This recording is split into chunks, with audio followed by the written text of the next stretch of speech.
Ang sabi ng mga loyalista ni BBM, sa panahon daw ni Rodrigo Roa Duterte na pandemya, ang pandemya o pandemic ay ginagawa daw na negosyo at pinagkakakitaan daw ni Rodrigo Duterte, pinagkapirahan ang pandemic.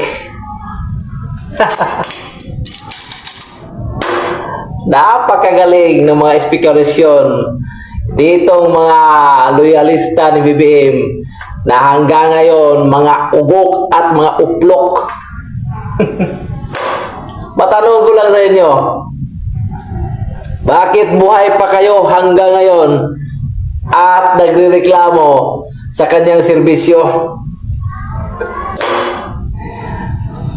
Ibang klase rin kung gaano kakapal at ka mga ipokrita kayo mga tao, mga loyalistang mga ugok.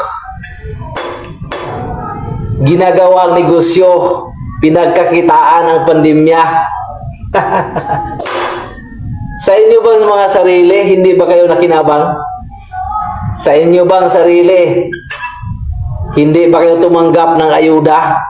Sa inyo bang sarili, hindi ba kayo namimili kung ano ituturok niyong bakuna? Ganyan kayo, kaipokrito, walang utang na loob ng mga inutil, na mga walang silbi, na mga loyalistang mga kain sukatae.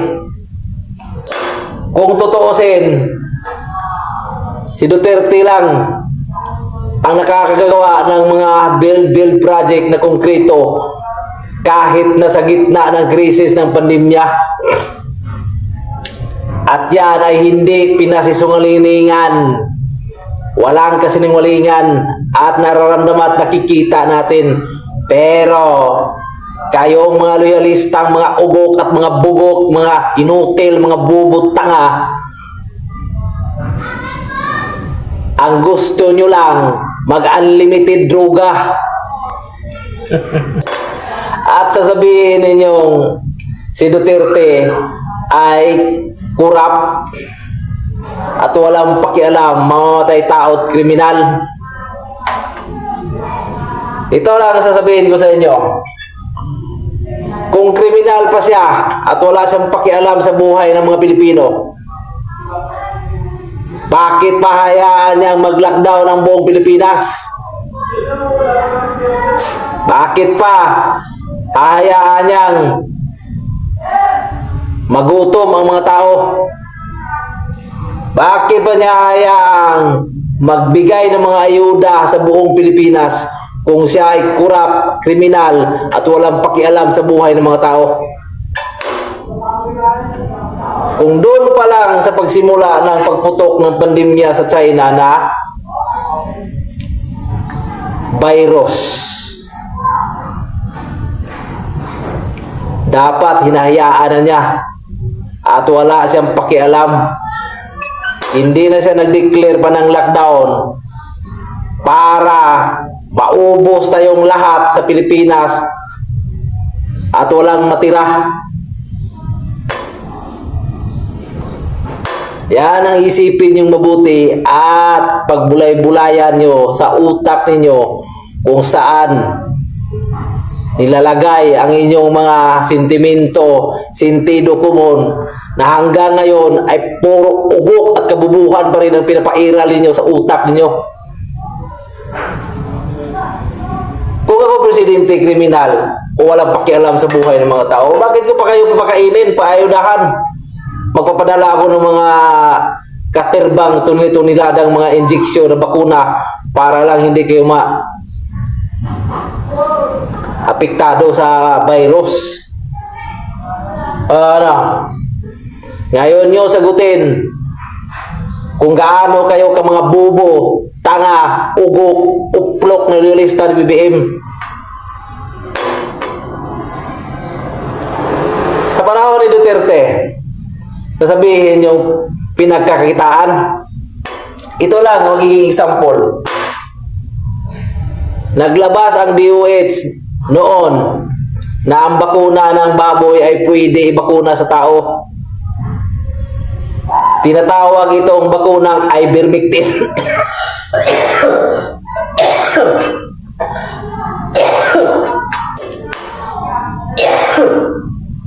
Tinatawag itong bakunang ivermectin. Bakuna ng inahing baboy na pwedeng i-alkontra doon sa pandemic na virus.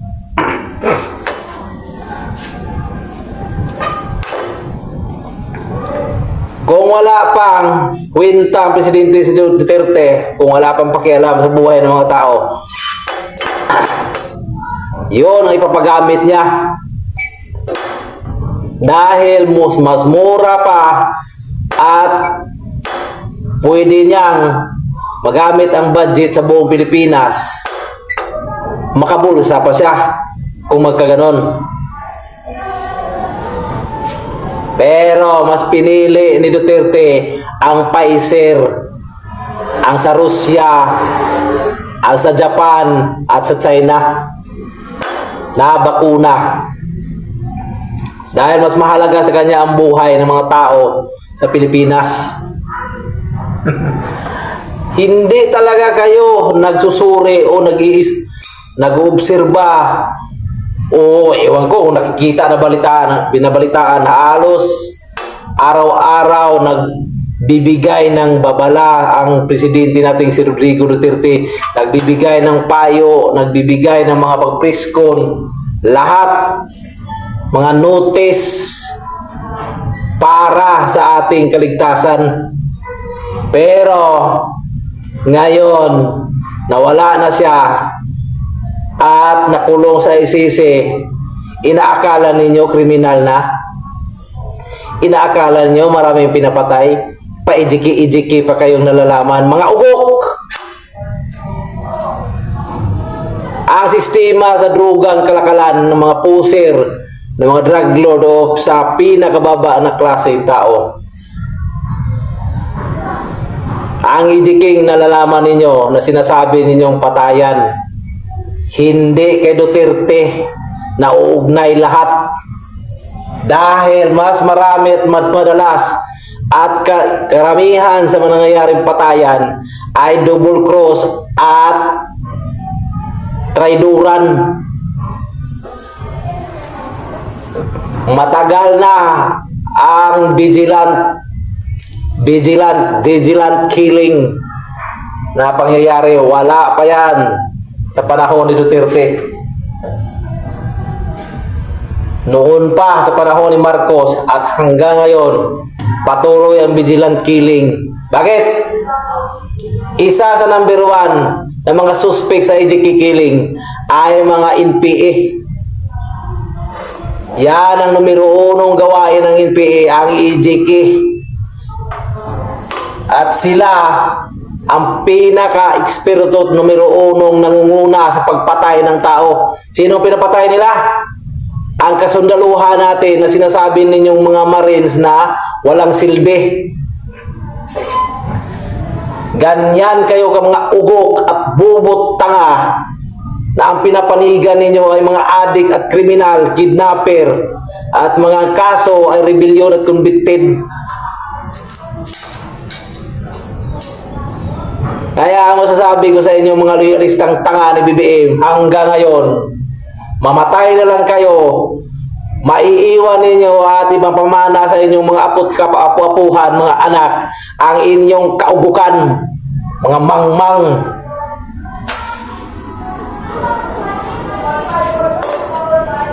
Kaya kung sino mang galit sa Duterte sinasabi niyong kriminal at pinagkakitaan ng pandemya noon, bakit buhay ka pa, ugok? At bakit hanggang ngayon lumalamon ka pa sa kaniyang serbisyo? At bakit hanggang ngayon wala ka man lang nakikitang konkretong dahilan kung anong serbisyo ng tunay ng isang presidenteng ang ipinaglalaban ang iyong sariling buhay, ugok na loyalista? Kahit saan tayo magtagpo, hindi ko kayo katatakutan. Sabihin ko sa inyo, kahit magtawag pa kayo ng magtawag pa kayo ng kampo ni Taning, ito lang sasabihin ko sa inyo. Hindi kami natatakot. Patuloy namin gigibain ng ligasiya ni BBM na walang kwintang ligasiya na nagiging pangulo para lang sa pagnanakaw. Isang hudas at taksil na presidente na ang iniisip lang ay mag-unlimited pulburon. Kayo-kayong mga kumakapit sa patalim at tumutungtong sa likod niya dahil kayong mga linta at ang iniisip niyo lang ay pang sariling interes. Nalulunod kayo sa kasinungalingan. Tanggap na ninyo kung kayo ay paula na ng tae dahil kayo mga langaw na mga loyalistang ugok. Kayo ang mga bayaran. Dahil harap-harapan kayong binababoy, harap-harapan kayong ninakawan, harap-harapan kayong ginagawang gunggong. Pero todo suporta at kulang na lang gagawin ninyong santot luluran at ipagdasal. Mga ugok. Ito lang sasabihin ko sa inyo. Kapag si Sara Duterte itinalaga sa Diyos at kapalaran na sa maging mamuno dito sa Pilipinas, ito lang masasabi ko sa inyo. Kayong may mga ginagawang mga anomalya ngayon, illegal na gawain, at hanggang ngayon ay hindi kayo magpapigil at ayaw ninyo pakialaman ng inyong mga bagahe. Uminom na kayo ng formalin dahil libre sa panahon ni Duterte, sa panahon ni Sara, kung siya maging presidente, libre ang San Peter. Uminom na kayo ng formalin para hindi na ninyo maramdaman kung tatamaan kayo ng bala. Isyo ngayon.